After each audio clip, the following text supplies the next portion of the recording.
By Roshan Kumar. Kanchan Ibrahimpur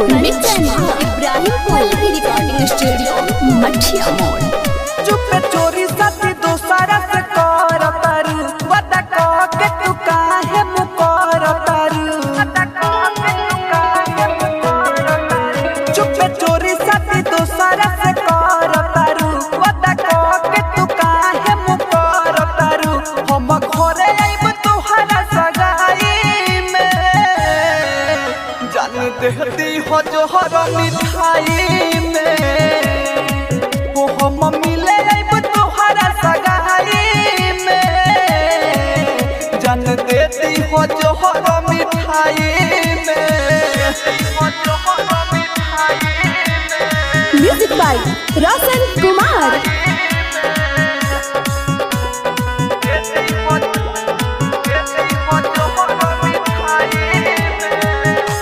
दूसरा के नाम के मेहदी लगी तोहरा हाथ में जियते जी देख ना पाई दूसरा के साथ में। हो दूसरा के नाम के मेहदी लगी तोहरा हाथ में जियते जी देख ना पाई दूसरा के साथ में। काहे हमसे बनावतारू दूरी हो बोला ये तना कबावे मजबूरी हो। ढहलू हुए गरीब के खाही में जान देती हो जोहर मिठाई में वो हम मिले आइब तोहरा सगाई में जान देती हो जोहर मिठाई में। कंचन इब्राहिमपुर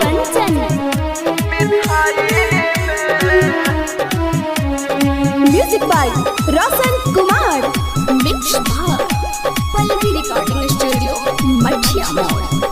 अमर जीत अकेला रह जइहे हर के बन जइबू दुलहिन जहिया परमोध के घर के। अमर जीत अकेला रह जइहे हर के बन जइबू दुलहिन जहिया परमोध के घर के।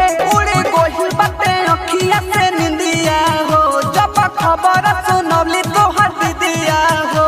गुड्डू छोटू रोवता रजाई में जान देती हो जोहर मिठाई में वो हम